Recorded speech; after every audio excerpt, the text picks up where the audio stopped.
everyone. We are back with another episode of the Happy Even After podcast, and I have such a treat for you. I am so excited to introduce you to my next guest. Cara Alwill is known for her popular blog called The Champagne Diet, which turned into 9 best-selling books, which blows my mind, including the worldwide sensation Girl Code, which I have sitting right here. It's all like bent back and tabbed. She is the host of a top-rated podcast called Style Your Mind with over 7 million downloads. And that's crazy, which has received high praise from media outlets like Forbes. She has a successful coaching practice where she helps other women entrepreneurs hone their unique voice and become leaders in their industry. She's been featured in Forbes, Success, Entrepreneur Inc., like all of the major media news outlets, and is a highly sought after speaker. And we have her here today, and I'm so pumped. And we're going to get into all kinds of fun conversations about divorce and burning the rule book. So welcome. Hi, Renee. Thank you for having me. I'm so excited to be here. So I'm pumped to have you. And I actually wanted to ask you to come on probably like a year ago. But I knew that at that point, your divorce was really, really fresh. So I said, you know what? Like, now's not the right time, because I think that people need space in order to be able to talk about it in kind of an uninhibited way. So how far post-divorce are you now? Almost 2 years, which is so crazy. I separated, you know how long divorce actually takes, but Yeah. We decided to get divorced and he moved out in January of 2020. So the fact that it's been almost 2 years just blows my mind, because time just goes by so quickly. And then it was during the whole first year of that was during the pandemic, which was even more intense. But yeah, it's been 2 years. So were you stuck in the quarantine, like at the beginning, I mean, that must have been really fresh, right? Because he moved out and then it's like, hey, we're stuck in our houses and apartments and condos and all of that. Like, what was that like? Oh my God, it was insane. I mean, and also I turned 40 in the middle of that. I turned 40 in April of 2020. So it was like divorce, quarantine, turning 40, living alone for the first time in 10 years was really tough. And I didn't have the distractions like going out with my friends or like going out on dates. Like everything just came to a screeching halt. So it was a really weird time. But in retrospect, weirdly enough, now I can say that I'm grateful for it, because it was truly like throwing me into the fire. It's like, you've got to figure this out and live with yourself and, handle everything alone and kind of work through all your shit like now. Like you can't put this off, it's happening now. Which is funny, because so many people try to quick fix their feelings and they try to put a Band-Aid over their pain, and you couldn't do that because you couldn't go anywhere. So like, can you talk me through some of the struggles during that time? It was so challenging. I mean, I can't even begin to like think about everything. So first and foremost, we were dealing with a global pandemic. So it was the anxiety and the fear around that. My mom has a severe lung disease. So everything was scarier because I was trying to keep her safe. We were all trying to figure out who we could see, who we could not see. So I was really, truly in this like bubble. Then on top of it, I was just kind of navigating through all my feelings and running a business at the same time, where my business is all about personal development and, self-awareness and processing everything and teaching women how to live their best lives. And here I was with my life completely falling apart. So it was really interesting. I kind of had to scratch everything I had planned for my business. I had just launched this membership. I had 500 women in this online membership. And I thought we were going to talk about business and branding and all this fun stuff. And all of a sudden I was like, it was like triage. Like I was getting on these calls and people were crying and having breakdowns. And I was like wiping my tears from having my breakdown 5 minutes before I went live with them. So it was a lot of just kind of like figuring everything out at once with really no help, because I didn't have a therapist or a coach at that point, because it was so difficult to even find anyone. Yeah. So dealing with that, having so many nights where I just cried myself to sleep, second guessing myself, that was a big thing that came up. Like, did I make the wrong decision? Should I have just stayed in this marriage? Like maybe I should have worked on it more. Like all the regrets and the fear of the regrets, because they weren't actual regrets, it was just fear, was bubbling up for me. And that was really difficult. And I never asked for help. I never reached out to anyone, but I actually did reach out to my family a lot. And I was like, you guys need to help me. Like, I just, I have to come over, or I have to be around you, when it was safe to do so, my brother and my sister-in-law. So that was interesting, because I saw a side of myself that I hadn't really seen before, like actually stepping out and asking for help was new to me. Oh God, there's so much that you just said that I want to unpack there. And I don't even know where to start with that. So the let's start with the questioning and the wondering if you made the right decision. How did you reconcile that what you did was actually what you had to do and what was living in your heart and was the right thing for you with the fear in your mind saying, "Oh my God, I'm going to be alone for the rest of my life." I had to continuously revisit my why and the reason why I felt that that relationship was completed. I have a client and she phrases it best like when relationships end, it's not that it fell apart or it's a breakup, it's a completion of a cycle.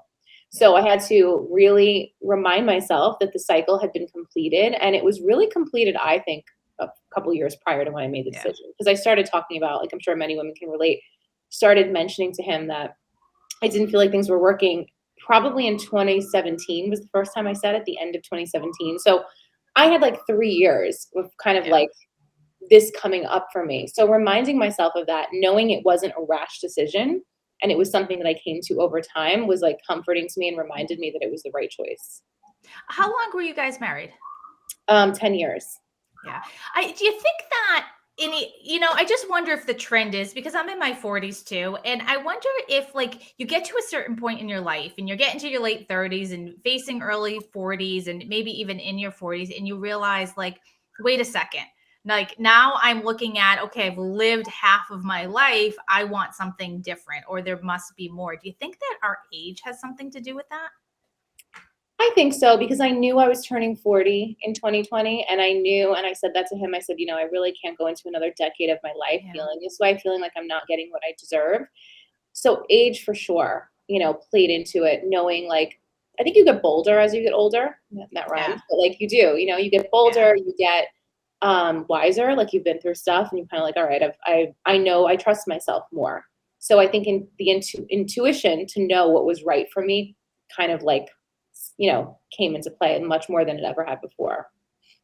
Did shame ever come into your decision making process? No, it didn't. Believe it or That's not, it didn't. awesome. I never felt like I was like gonna be looked at differently because I was divorced or anything like that. I was like, no, I actually felt really empowered about the whole thing. Oh, talk a little bit more about that. I think I felt really out of alignment for a long time staying married because everything that I talk about and write about and coach about and preach about is about living authentically and living in alignment with who you are and what you want and not being afraid to make hard decisions and trusting yourself and doing things that may not always feel easy. And here I was holding back on this one major thing that I knew I needed to do. So I knew that I was going through it for a reason. And I knew that I was going to be able to speak about it and inspire other women to do what was right for them. And it really wasn't until recently, I'd say within the past like 2 months, that I even started talking about it. So I had to process for like, a year and a half basically. But I think everything I do, like I'm at the point in my life where I understand like everything's happening for me, not to me. It's all happening for Yeah. a reason. It's teachable. It's something that I'm Mhm. learning. Even if I don't incorporate it into my business, it's still something that I can take and it can become a growth opportunity for me. So I really lean into that feeling rather than shame because I think shame really doesn't get us anywhere. It Yeah. doesn't serve us. Shame is usually about other people too, right? Like what will they think of me? Will I Right. look bad? Will people talk about me? And I'm just at the point in my life where I just don't even have time for that anymore. It's like I can't. There's just too much to do than worry. I mean, that's liberating too, right? You don't care. Like you don't Yeah, care what you say. It's the no. start of like kind of just being unfiltered about what comes out of your mouth and the decisions that you make. And there's something beautiful to that. Yeah, especially since it's not hurting anyone. I think like Yeah. there's no point in having shame around something if it's a decision that you make for you and it's really not hurting anybody else around you. Like how people view you and process your decision, especially if they're removed from it and they're not even involved. So that's something else that I kind of always remind myself. Now, so on the other side of divorce, right before we hopped on here, I said you have had like a major divorce glow up. Yes. Like you have you are just shining and glowing and everything that you're putting out there, like you can see that you're so happy. So can you talk about that a little bit on what it looks like? So you went from the quarantine time, you're entering your 40s, you're like, hey fam, I need help to the point where you are just shining? Like, how long did that take, and what did that feel and look like? Thank you for saying that. It was a process for sure. It took time. There was a lot of moments where I mean, even as recently as this year, my birthday this year, I felt really depressed, and not because I was turning 41, but because I felt like I felt alone. I hadn't been alone on my birthday in a long time. Even though my marriage wasn't perfect, I still had someone there. I felt like I never got to have the big 40th birthday party, so I felt sad. So I definitely had moments and ups and downs, but I would say it was probably around this spring and summer that I started to feel like myself again. And again, I don't know what that would have looked like if we didn't have COVID happening, right? If we weren't in the middle of this like massive like life upheaval.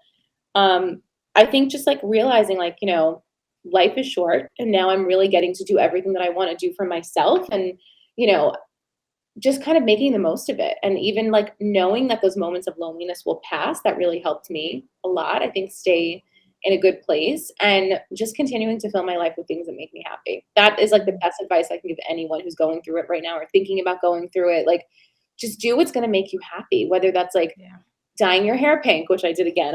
I've been dyeing my hair pink for years. But, like that was one of the things I did like during the lockdown. I ordered online like a pink conditioner and I was like, I need pink hair again. This makes me feel like me, Yeah. I started working on like my vintage line and really growing that brand again and really pouring myself into my creative outlets. So that I think definitely kind of impacted the way that I showed up and the way that I felt. And I think people could really see that in me. I think when we put so much of our efforts into a relationship, and we think that my marriage has to make me happy or my next relationship has to make me happy, but ultimately that's not true. Those are just like additions to our happiness, right? They can definitely take away our happiness at times if it's not in alignment with who we are, but like ultimately we're responsible. So just really pouring myself into everything that made me feel good. All right. So, Cara, one of the things that when you and I worked together, so for everyone who's listening, at one point, Cara was my coach, and she was the very beginning. Like I had just embarked on sort of my journey in the digital space, and you said something to me because we were talking, and I was like, "Oh my God, I'm supposed to do things like a certain way, and I'm supposed to like and I was stuck with this. I'm supposed to do it a certain way, and you said to me like burn the rule book. Like, why? You don't have to do it anyway except for the way that you want. And so that you mean that in the for entrepreneurs and business owners, but I just wonder how you feel about that in terms of making decisions in your personal life too. Oh, it's so true. Like I have so many clients say to me, well, should I do this because I didn't do this yet, or I haven't done that first, and it's like, well, does it say that in the handbook of life? Does it say that you can't dye your hair pink at 40, or you can't like drop everything and move to another city? Like, there's just so many like weird rules, and I think that don't even really exist, but they're almost like we kind of respond to these expectations that we think people have about us. And number one, most of the time people don't even have those expectations. It's in our head, right? We think we're going to disappoint someone and they're like, I never said that would be disappointing to me, but we feel that way. And I think, realizing that even if we do disappoint someone, that's really their own issue to deal with. If somebody feels some kind of way about a decision we make in our life, like ultimately, again, if it's not directly impacting them, we're really not, that's not ours to carry. Right. So I think ultimately thinking like, do I want to get to the end of my life and feel like I did everything that I wanted to do? There's a study that came out from a nurse who dealt with hospice patients. I think it was in Australia. I wrote about this in my book, Fearless and Fabulous. And she basically, was looking, around all these people who were at the end of their lives, and she decided to start talking to them.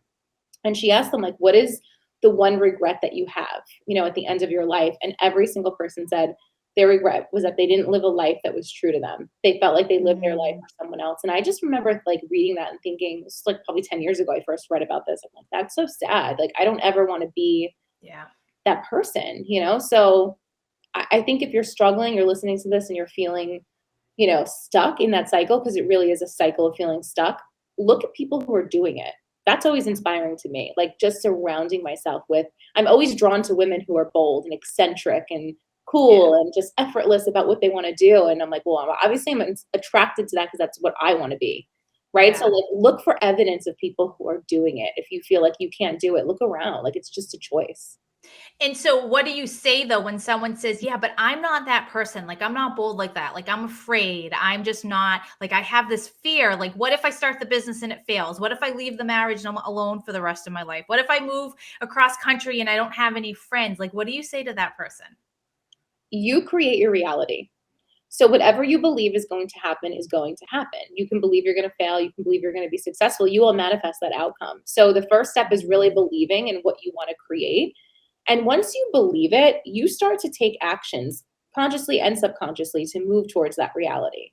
So if you constantly sit around saying my marriage is going to fail, or I'm going to be alone forever, that's what's going to happen in your life, whether you realize it, you want it, or you don't, right? So it's up to us to kind of take control and take ownership and really be accountable for the way that we show up. And it doesn't mean everything's going to go perfectly. It doesn't mean every business we launch is going to be perfect. But if you don't do that, what are you risking? What are you giving up? And that's always my question whenever I'm about to make a really big decision that I'm kind of, torn on. And I'm never torn because I don't know what I want to do. I'm torn because I'm listening to people around me. I ask myself, what will my life look like if I don't fulfill this goal? And am I okay with that? Am I okay with not becoming the version of myself that I need to be to make this happen, and who I will become as a result of that? And then I know what to do. Yeah. Do you typically make really quick decisions and act fast, or do you sit and contemplate and ponder? I've gotten better at not acting so fast, but I always know. I always know, and then I'll kind of sleep on it, or I'll give it a couple of days, and I know if it keeps coming up for me, which it always does because my intuition never is wrong, then I take action. I also don't believe that there are wrong decisions. I think everything that we do is part of our story, and every single move we make, even if it doesn't go as planned, is there to teach us something. And if you can view your life in that way, you realize that everything's happening perfectly. It's all unfolding exactly as it should. You can't mess it up. Even the hard stuff, even the worst stuff, the lonely stuff, all of the stuff that keeps you up at night. Those are the biggest teachers, I think. Yeah, I agree with you. So what rules have you thrown out of your rule book? That's a good one. What rules have I thrown out? I mean, I never really subscribed to that many rules to begin with. But I think the biggest one for me was quitting my full-time job. I worked for MTV for a number of years, and I was on the path to, as a director, I had 20 reports. I had a big office, making a six-figure salary, all that. And I was also building my business on the side that entire time. And I had just gotten married actually when I started MTV in 2006. I got married in 2011, and then I grew my brand from there. And it was just all sort of, my life was kind of going down this road. And the decision to leave MTV was major for me. And I had everyone in my ear telling me that it was not the right move. If you said to someone who was making six figures in a corporate job, oh, you should quit your job and go pursue something called the champagne diet, they'd be like, what? It doesn't even make sense. And I'll never forget, I had this very well-meaning person, I won't say who it was, not a family member, a business, someone who did business for me, someone that was helping me with my business, say, when I quit MTV, he said, you should get a part-time job, just so you have money to get your nails done. You don't want to be broke. You want to make sure that you have money to get your nails done. And I was like, wow, this is what this person thinks. They think that I'm gonna. So we hear a lot of that. So for me, breaking that rule around what I could do and that I didn't have to stay in a corporate job was a major lesson for me.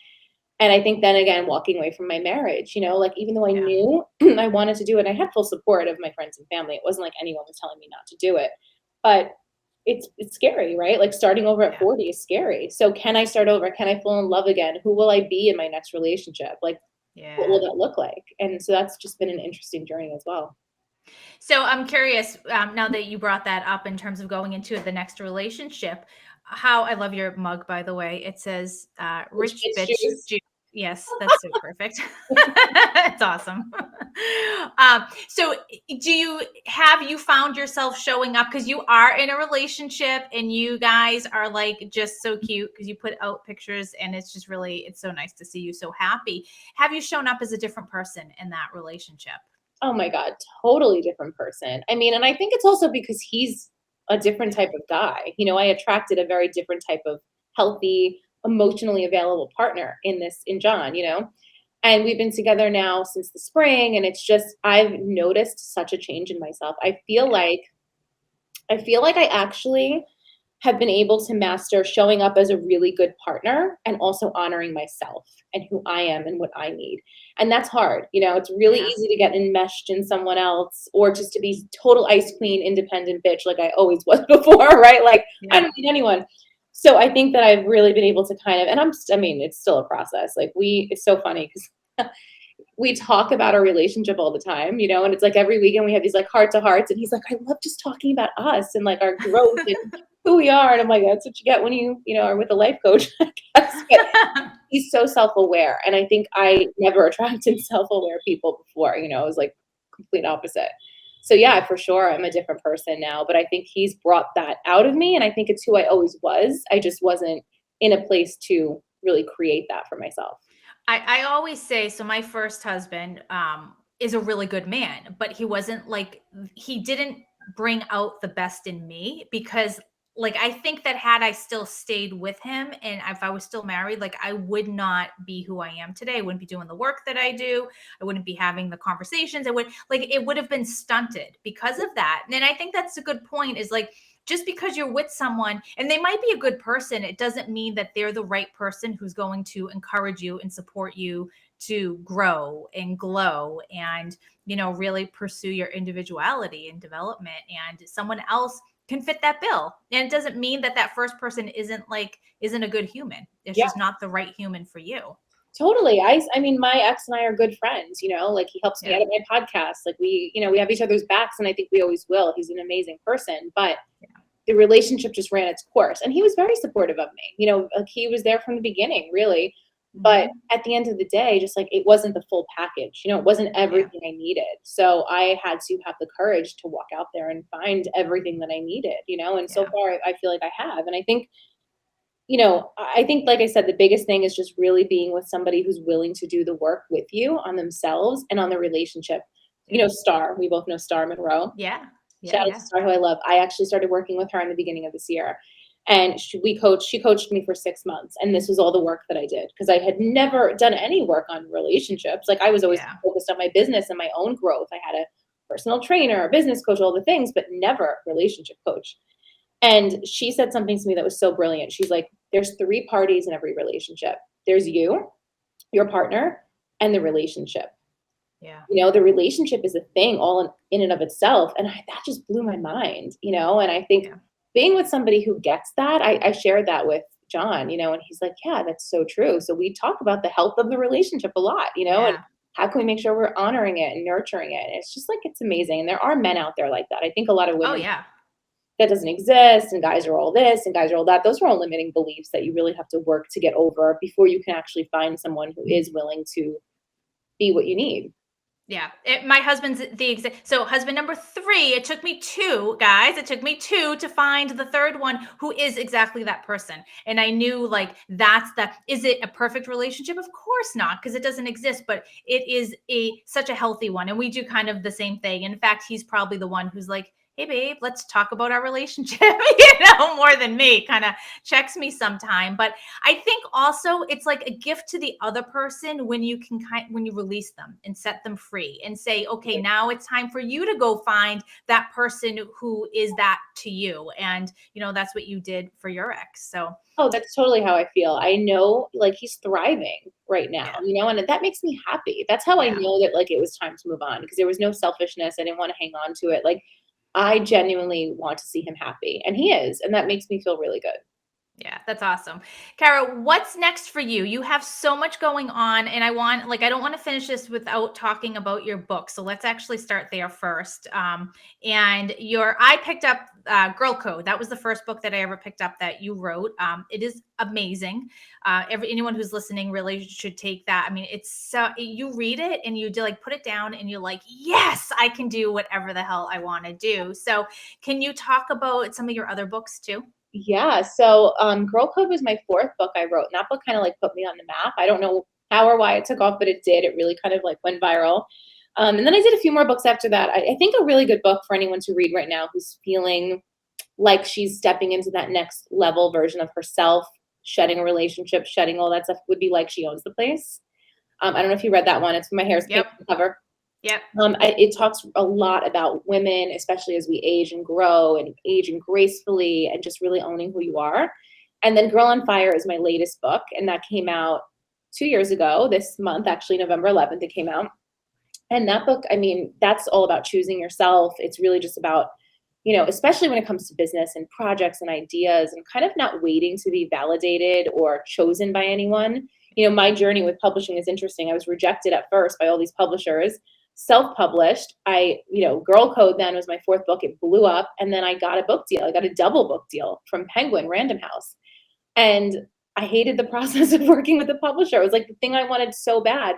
Yeah. Then I went back out and self-published Girl on Fire. So there's like so much, no pun intended, but like fire, and energy behind that book, because I really chose myself again, kind of came back to center and who I was. So I think that really comes through the pages. So if you're like really wanting to pursue something in your life and you need that push, I would definitely recommend that one.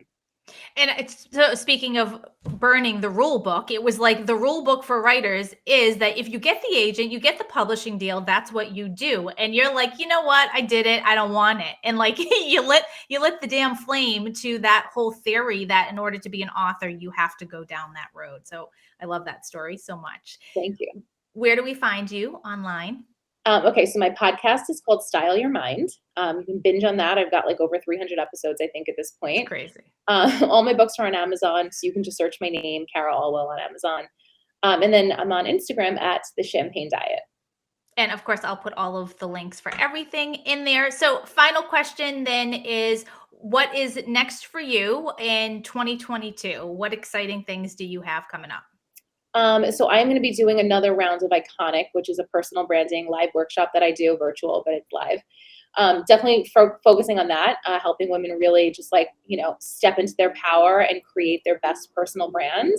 And my boutique, I'm looking for a space here in Manhattan I have a boutique. I have got vintage clothes. I do custom stuff. And it's just like, it's literally the Champagne Diet personified. So it's everything, it's like the style, like all the things you can wear to really feel like your best. So I've done some pop-ups, and I had a little space in Brooklyn a while back, but now I'm looking for a home in the city. So hopefully you will see that. Yeah. So I have some of your pieces. I am dying to like go in person and actually shop. So you have to follow her for that too. Even if like you're not a business owner or entrepreneur, like go check out the merchandise because it's awesome. It's so good. Thank you. Thank you, Caras, so much. This was such a pleasure. Such an honor. Thank you for having me. Thanks everyone for listening.